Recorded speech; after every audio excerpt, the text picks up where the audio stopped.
E aí, pessoal, beleza? Eu sou o professor Felipe e hoje a gente vai ter uma aula sobre o relevo e a geologia terrestre. Então agora nós temos que entender a estrutura da Terra. Para entendermos a estrutura da Terra é necessário que a gente entenda um pouco a origem da Terra. E a origem da Terra a gente deve entender um pouco a ideia do Big Bang. O que foi o Big Bang? O Big Bang, na verdade, é é uma teoria que diz que, na verdade, toda a massa do universo esteve concentrada num exato ponto do tamanho de uma bola de gude. Imaginem só, pessoal, toda a massa do universo concentrada num ponto de um tamanho de uma bola de gude. Esse ponto é extremamente denso e aí, consequentemente, ele sofre muitas alterações e pressões, o que acaba gerando a grande explosão que deu origem ao universo, a famosa Big Bang. Então, o que acontece? É importante a gente lembrar o seguinte, então teve o Big Bang, aí depois sucessivas explosões aconteceram depois do Big Bang, e uma delas gerou a nossa galáxia, que é a Via Láctea, e aí sucessivas explosões geraram o Sistema Solar, e por consequência, esse Sistema Solar que é o nosso, ele foi gerado por um colapso gravitacional que fez com que, consequentemente, formasse o Sol e os planetas ao seu redor. É importante lembrar uma coisa, que o Sol é constituído basicamente de hidrogênio e hélio. A partir do momento que o Sol começa a existir fusões nucleares de hidrogênio, a gente tem a formação do hélio, né? Juntou dois hidrogênios e formou o hélio, né? Fundiu esses dois átomos. E aí começam a se fundir diversos átomos constituindo os elementos mais pesados. Esses elementos mais pesados vão acabar ficando dos 4 planetas mais próximos do Sol. Consequentemente, esses planetas, então, são os planetas que vão ter elementos químicos como o ferro, o silício, o magnésio, que são elementos químicos mais pesados. Então, podemos dizer que a composição química da Terra é basicamente constituída de ferro e silício, principalmente o ferro. Então, esta é a composição da Terra. A Terra é praticamente toda formada por ferro. Vamos, então, entender um pouco sobre o interior da Terra. Então, pessoal, como é que se chegou à conclusão do interior da Terra se o homem só perfurou 11 quilômetros da Terra? Ora, pessoal, a Terra, pensem comigo, tem 3.700 e lá vai pedrada de quilômetros, no caso aí de raio. E o homem só perfurou 11 quilômetros. E como é que o homem sabe o que tem no interior da Terra? Ora, isso tudo aí foi por ondas que foram emitidas à superfície, e você sabe que a onda ela se altera de acordo com o tipo de superfície a ser atingida e de acordo com o tipo de elemento químico a ser atingido. Então, a gente chegou a esse quadro aqui, que na verdade vai nos mostrar o seguinte. Então, que a Terra possui uma crosta, que ela possui então um manto que está dividido em superior e inferior, e um núcleo que está dividido em interno e externo. Toda essa possibilidade, pessoal, de classificação, foi tudo através de ondas emitidas. Foi emitida uma onda, e aí descobriu que essa onda, quando ela atravessou a crosta, ela alterou o seu padrão. E aí a gente chama até essa linha que divide a crosta do manto, a gente chama ela de descontinuidade de Mohorovic. Aí depois nós temos o quê? A descontinuidade, que é a descontinuidade do núcleo em relação ao manto, que a gente chama de descontinuidade de Gutenberg. Tá ok? Então isso aí foi tudo através de ondas, essa classificação do interior da Terra. Vocês veem como a nossa ciência é maravilhosa. Então agora vamos falar sobre a crosta terrestre. A crosta terrestre, pessoal, que é a camada onde os seres humanos vivem, da Terra, no caso, a gente pode falar muitas coisas dela, mas principalmente a gente tem que ter o seguinte entendimento, que a crosta terrestre é dividida em crosta oceânica e crosta continental. Qual é a diferença entre esses dois tipos de crosta? A crosta continental pode atingir, em termos de espessura, de 30 a 90 quilômetros de espessura. Onde é que a crosta vai ter 90 quilômetros de espessura? Ora, nas partes mais altas da superfície terrestre, ou seja, as grandes montanhas, o Alpes, o Himalaia, os Andes. É nessas áreas em que a crosta pode atingir até 90 quilômetros. Agora, em áreas de crosta oceânica, a espessura chega a valores de 4 a 6 quilômetros de espessura. Então, é importante você lembrar o seguinte, também, que mesmo sendo mais espessa a crosta continental, não necessariamente ela é mais densa, porque a crosta oceânica, mesmo sendo menos espessa, ela acaba sendo mais densa sim. E acaba sendo, por isso, a parte da crosta terrestre que acaba sofrendo subducção. Mas essa história de subducção a gente vai ver mais adiante quando a gente falar de tectônica de placas. Agora vamos falar sobre o manto, tá ok? O manto, ele é, ao contrário da crosta terrestre, uma superfície que a gente chamaria de viscosa. O crosta terrestre, como a gente pode identificar, né, já que moramos em cima dela, nós podemos identificar que ela é uma camada rígida. Já o manto, ela é uma camada viscosa e que, ao contrário da crosta terrestre, né, a crosta terrestre praticamente é silício e alumínio, os seus compositores, já no manto nós temos a presença do silício e do magnésio como principais elementos de sua composição. Então, são características do manto. Entre o manto e a crosta terrestre, qual é o menos denso? Pessoal, é a crosta terrestre. Imagine se a crosta terrestre fosse mais densa que o manto. Consequentemente, ela afundaria no manto. Então, o manto ele é mais denso do que a crosta terrestre. Agora nós vamos falar sobre o núcleo. O núcleo é uma camada mais interna da Terra, e aí nós temos um núcleo externo que é líquido e o núcleo interno que é rígido. O núcleo ele é principalmente composto de níquel e ferro. O núcleo externo ele chega a ter um pouco de enxofre. E esse enxofre é que acaba permitindo que ele se torne mais líquido. Já o núcleo interno, que é sólido, ele é principalmente liga de ferro e níquel. Tá ok? Então, é a parte mais densa de toda essa estrutura. Por isso mesmo está no núcleo. A temperatura nesse local pode atingir 4.000 graus Celsius. Vamos entender então como é que a gente tem a estrutura de continentes que a gente tem hoje em América, África, Ásia. Vamos tentar entender isso aí. Como é que se formou esse quebra-cabeça? Para entender isso, a gente tem que entender a teoria da deriva continental. Cá para nós, o que é deriva continental? Se tu pegares um mapa da América do Sul e o mapa da África, tu pode perceber que essas duas partes elas podem se encaixar. Foi o que um cara chamado Alfred Wegener pensou no final do século XIX, que essas duas peças um dia poderiam ter estado encaixada no caso. Então ele fez uma análise das rochas existentes na costa leste da América do Sul e analisando as rochas também da costa oeste da África e percebeu que as rochas existiam muitas similaridades entre essas formações rochosas. Então ele pensou, realmente, a África e a América do Sul podem ter estado juntas num período geológico anterior. Só que quando ele falou isso, todo mundo pensou, mas tu tá maluco, maluco total, pirou. Por quê? Porque ele não tinha como comprovar como é que isso tinha acontecido. Então isso só vai ter comprovação no momento anterior, tá ok? Mas vamos dar uma olhada no que era essa teoria da deriva continental. Vamos olhar na figura então. Olha aqui comigo, tá ok?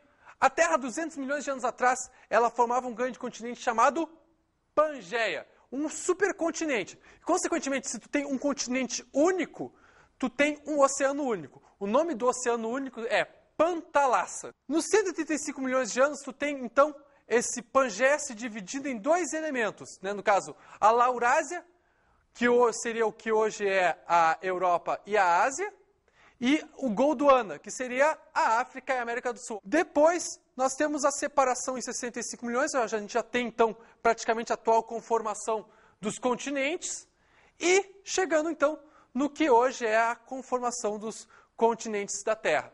Então, vocês veem que isso era a teoria que o Wegener chegou lá no final do século XIX. Só que todo mundo diz assim, tu tá maluco, porque tu não tem como comprovar isso aí. Só que aí ele pensou, né, tipo, bom, paciência, né, nunca conseguiu comprovar, morreu sem comprovar. Só na década de 60 é que ele acabou conseguindo comprovar essa ideia. E como é que ele comprovou? Através de uma outra teoria, que não foi ele que comprovou, na verdade, né, foram outros geólogos que pegaram e pararam para pensar, poxa vida, mas o cara lá no final do século XIX tinha razão realmente. Essa teoria que o cara formulou fecha direitinho com uma teoria chamada teoria da tectônica de placas. A crosta terrestre que a gente falou anteriormente, ela não é, no caso, aquilo que se pensava antes, uma coisa única. Na verdade, essa crosta terrestre é dividida, então, em diferentes placas tectônicas, ou seja, diferentes partes. Ela é totalmente, digamos assim, rachada, vamos usar esse termo. E aí o que acontece? Essas placas, elas se movem sobre a Terra através de uma corrente de convecção de calor proveniente do manto terrestre. Então, essa corrente de convecção acaba por mexer essas placas. É a mesma coisa que tu pensasse, então, pega um pão lá, descasca o pão lá, corta lá o pão em fatias, coloca o pão lá sobre uma geleia, bota na panela para esquentar. À medida que a geleia esquentar, o que vai acontecer com essas cascas de pão, com esse pedaço de pão? Eles vão se mexer. É o que acontece com a Terra. O calor proveniente do interior da Terra, né? E lembre que o interior da Terra tem 4.000 graus Celsius. Ele libera, então, esse calor.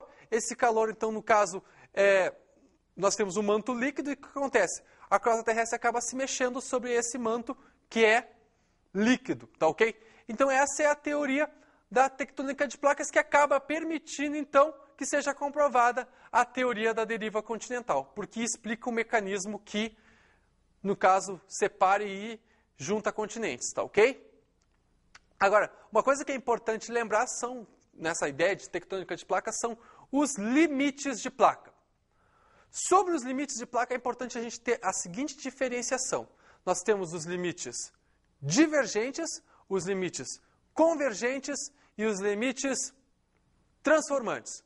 O que são os limites divergentes? Bom, os limites divergentes é quando duas placas se encontram, né?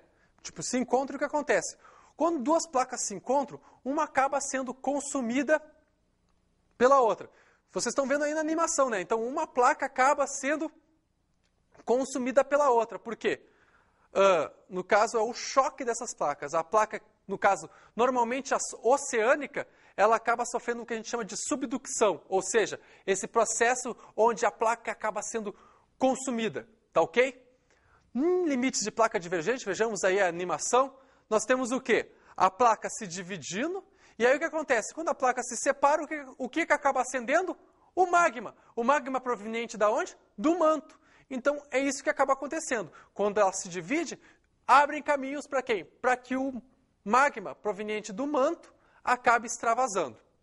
E, já em limites divergentes, aí a gente vai ter que dar uma olhada aqui, ó, é o seguinte, ó, as placas não estão nem se chocando e não estão nem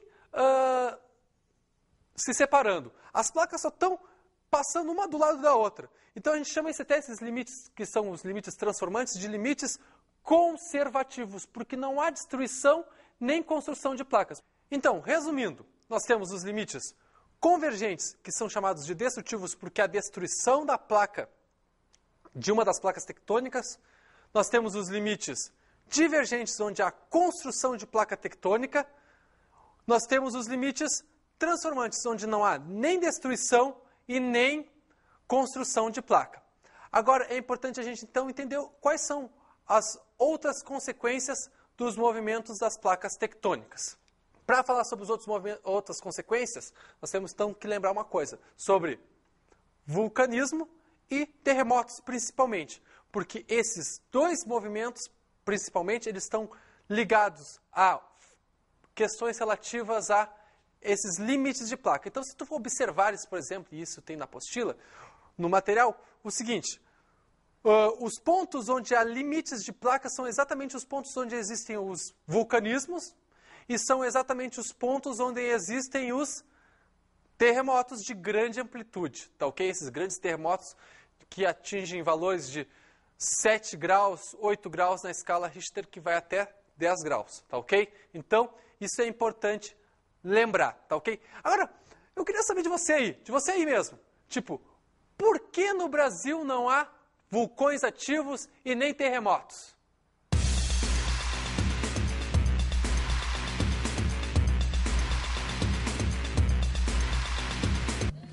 Não sei. Não. Mas provavelmente por causa das placas tectônicas que não se chocam, por isso que não tem terremotos nem vulcões. Por causa das placas tectônicas. Porque o Brasil não está em cima de nenhuma placa tectônica, não há falha de placa tectônica, é isso? Não sei. Por causa das placas tectônicas. Por causa da localização? Sinceramente, não sei. Eu acho que porque já tem o lugar deles lá, né? Porque as terras são mais novas, né? Pessoal, assim não vai dar pra passar no vestibular, hein? Uma coisa que tem que entender é o seguinte, o Brasil está no centro de placa, eu acabei de falar agora mesmo, tipo, vulcões ativos e terremotos são coisas que estão ligadas ao quê? A limites de placa. Agora, uma coisa tem que lembrar, não necessariamente isso significa que no Brasil não possua terremotos. O Brasil possui terremotos, só não possui aqueles grandes terremotos, os terremotos de grande amplitude térmica.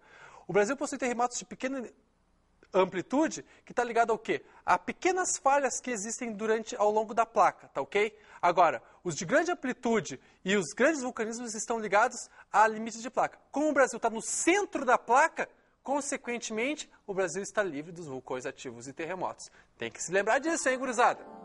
Então agora vamos falar sobre tipos de rocha. Primeiramente vamos falar de rochas ígneas, tá ok? As rochas ígneas surgem no caso, provindas do manto terrestre, ou seja, são rochas oriundas do manto, são rochas que a gente chama oriundas do magma, então também são chamadas de magmáticas. Essas rochas, no caso, elas podem ter dois tipos de formação, ou seja, dois tipos de cozimento. É como se tu pegasse farinha e água e parte dessa farinha tu fritasse e outra parte tu colocasse no forno. Não vai ficar uma coisa parecida. Nas rochas ígneas, a gente tem uma coisa que é parecida com isso. Nós temos as rochas ígneas intrusivas e extrusivas. As rochas intrusivas são rochas que é o magma que esfria no interior da Terra. E as rochas ígneas extrusivas é o magma que resfria na superfície terrestre. Então tu vê aí que é um tipo, digamos assim, vou botar entre aspas, de cozimento diferente, que vai dar um tipo de estrutura geológica diferente. As rochas intrusivas, que são aquelas que resfriam no interior da Terra, elas vão ter uma tendência a formar cristais, tá ok? Esse tipo de rocha a gente poderia citar, então nós temos aí o granito. Esse é um tipo de rocha intrusiva, ígnea intrusiva, ou magmática, a gente poderia chamar. E nós temos, já na extrusiva, o basalto, né? Ou seja, como é que o basalto surgiu? Através de um derramamento de lava e o secamento, então, em superfície. Então, um resfriamento na superfície. Agora, vamos falar de rochas sedimentares. As rochas sedimentares, então, elas são provenientes dos sedimentos, que podem ser tanto de rochas ígneas, como de próprias rochas sedimentares, como também de rochas metamórficas. Todo tipo de rocha pode liberar sedimentos. Esses sedimentos, né, que são areia, né, no caso, argila, que a gente tanto manuseia, esse sedimento, o que acontece? Depois de um determinado tempo de acumulação e uma mudança de temperatura e pressão, eles podem sofrer um processo de litificação. E o que é o processo de litificação? É um processo de formação rochosa, ou seja, eles se tornam rochosos mesmo, ou seja, composições rochosas, matéria dura, tá ok? Então, esse é o tipo de rocha sedimentar. Nós temos aí rochas sedimentares que, no caso, podem ser orgânicas e inorgânicas. Na verdade, a gente tem, então, para chamar uma rocha sedimentar inorgânica, nós temos, por exemplo, o arenito, que é o quê? É a acumulação de areia. Então, até o nome da rocha dá essa lembrança, o arenito. Agora, lembrando de orgânico, a gente pode lembrar, não é exatamente uma rocha, é o que a gente chamaria de mineral, mas que se dá por essa formação orgânica, ou seja, um antigo organismo vivo que se torna rocha, ou mineral. Eu vou chamar a atenção aí, no caso, ao petróleo, né, e o carvão. O petróleo, que é oriundo de micro-organismos marinhos, e o carvão, que é oriundo de florestas, no caso, que foram soterrados. Rochas metamórficas. As rochas metamórficas, elas são o quê? É uma rocha ígnea, magmática, tá ok? Ou uma rocha sedimentar, que sofreu uma mudança de pressão e temperatura, né, um aumento de pressão e temperatura, que fez com que ela modificasse a sua estrutura geológica, se tornando mais resistente do que a sua rocha origem. Então, por exemplo, tem aí o arenito que vira quartzito. Então, o quartzito é o metamorfismo, ou seja, do arenito. Nós temos, então, o granito que vira gneiss, ou seja, a gneiss é o metamorfismo do granito. Nós temos outra rocha que a gente poderia chamar é o mármore. O mármore é a transformação do calcário. Então, o calcário, que é uma rocha sedimentar, metamorfisma e vira o mármore. Tá ok? Então, o metamorfismo normalmente ele deixa a rocha mais resistente. Até o calcário, se vocês já viram, né, tipo, que é cal, por exemplo, é uma coisa bem um pozinho. E vocês já viram um mármore, né? Tipo, mármore nessas pias, em túmulos também, que tem mármore, né? É uma coisa bem dura, né? Normalmente, então, o metamorfismo ele torna a rocha mais resistente. Tá ok? Então, esses são os tipos de rocha. Agora nós temos que lembrar, então, províncias geológicas. Você já ouviu falar em planalto, planície, montanha? Tudo isso você já ouviu falar. Agora, você tem que entender uma coisa, que isso está assentado sobre um determinado tipo de rocha e sobre uma determinada província geológica. Então, o que eu vou te explicar aqui agora é que esses planaltos, essas planícies, essas montanhas, elas estão todas assentadas sobre províncias geológicas definidas. Os dobramentos modernos são o seguinte. Bom, eu falei aquela hora lá do choque das placas, né? Quando tem um choque de uma placa, por exemplo, o que acontece?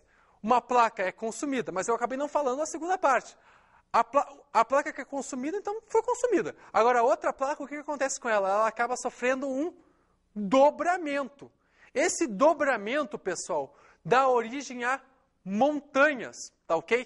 Então, normalmente as áreas de dobramentos modernos são áreas de limites de placa,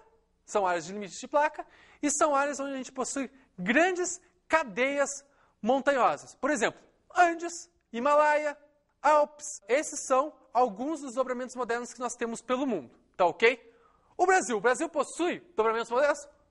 Não possui dobramentos modernos. Isso a gente vai ver mais em geologia do Brasil, mas é importante lembrar isso agora. Não possui por quê? Porque o Brasil, como eu disse para vocês, né, não está numa área de limite de placa. O que o Brasil possui são os dobramentos antigos. São dobramentos de períodos geológicos anteriores, tipo do período do Pangeia, por exemplo. Então, são dobramentos que existiam naquele período, tá ok? Qual é a diferença exatamente do dobramento moderno para o dobramento antigo? Bom, o dobramento moderno, então, são as áreas mais altas do planeta, tá ok? E, normalmente, o tipo de rocha associado aos dobramentos modernos são as rochas magmáticas ou ígneas extrusivas, ou seja, o basalto. O basalto é que tu encontra nos dobramentos modernos. Agora, já nos dobramentos antigos, tu encontra o quê? Tu encontra o tipo de rocha magmática ou ígnea intrusiva, que é o granito e o riolito, por exemplo. Então, são tipos de rochas diferentes que estão ligados ao quê? Às diferenciações de períodos de formação, tá ok? Os dobramentos antigos eles já estão muito mais, digamos, arrasados. Quando a gente diz arrasados, no sentido de dizer que perderam altitude. Por quê? Porque, imaginem, eles foram formados há muitos anos atrás. Então, eles já sofreram muitos processos de sedimentação. Tá ok, pessoal? Então, lembra disso. E nós temos também que falar dos escudos cristalinos. Os escudos cristalinos, pessoal, são, na verdade, os primeiros continentes que nós tivemos na Terra. Tá ok? Então, são as primeiras rochas. O tipo de rocha que está associado também são rochas magmáticas intrusivas, ou seja, o granito. Tá ok? E agora vamos falar de bacias sedimentares. As bacias sedimentares são o quê? São, então, esse tipo de local onde se acumulam os sedimentos, tá ok? Então, tu normalmente até tem embaixo de uma bacia sedimentar, tu até pode ter um material proveniente de um escudo cristalino e ali começou a se acumular sedimentos e aí a gente começa a chamar de bacias sedimentares. Agora a gente vai lá para a figura das províncias geológicas, que aí a gente vai ter uma noção melhor disso que eu expliquei. Olha aqui, ó, a ideia de processos de erosão, então. Peguei aqui, por exemplo, os escudos cristalinos. Esses escudos cristalinos, ou dobramentos modernos antigos, eles sofrem processos de erosão. Esse processo de erosão libera os sedimentos que se acumulam nas bacias sedimentares, tá ok? Então, olha aqui, ó, até a ideia de escudo, ó, é a ideia, ó, olha a forma de um escudo. E olha a forma da bacia sedimentar, uma forma de uma bacia mesmo. Nessas províncias geológicas estão assentados, então, os planaltos, planícies, depressões, montanhas e serras, tá ok? Pode ter, então, um planalto sobre uma bacia sedimentar, tu pode ter um planalto sobre um escudo cristalino, tu pode ter uma planície sobre uma bacia sedimentar. Montanha normalmente está associada ao quê? Está associado a dobramentos modernos. Mas o que eu estou querendo dizer é o seguinte, então normalmente essa ideia de planalto, planície, depressão, montanha e serra, normalmente tem que ter o quê? Tem que ter uma província geológica onde ela vai estar assentada. Esse é o link que vocês têm que fazer. Agora, esse entendimento a gente vai ter que complexificar ele um pouco mais, é o quê? Vai ser na próxima aula, que vai ser específica sobre geomorfologia. Tá ok, pessoal? Então, vamos para as nossas dicas de estudo.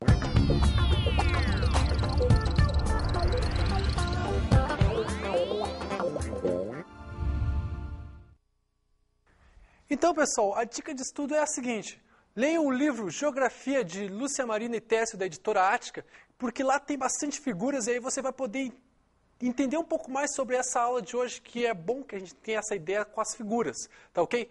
Outra dica é tentar conseguir um mapa de províncias geológicas e fazer, de repente, numa viagem que você fizer para qualquer lugar, tentar acompanhar o trajeto utilizando, então, esse mapa de províncias geológicas. Talvez essa seja uma ideia para você mais ou menos entender como é que são os relevos que se formam sobre essas províncias geológicas, tá ok? Pessoal, então o que eu posso dizer é um tchau para vocês, bons estudos e até mais. Falou!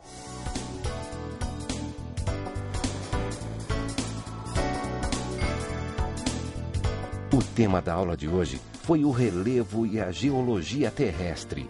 Nós entendemos hoje como se formam de vários tipos de rocha que nós temos. Conversamos sobre a estrutura da Terra. Você entendeu, por exemplo, que a Terra, quando a gente corta ela ao meio, ela não é necessariamente a mesma coisa. Ela é dividida em diversas partes. Vimos também as províncias geológicas. E você viu que os planaltos, planícies, depressões e montanhas estão assentados sobre unidades que a gente chama de províncias geológicas, que são as bacias sedimentares, os escudos cristalinos, os dobramentos modernos e antigos. Tá ok? Bons estudos!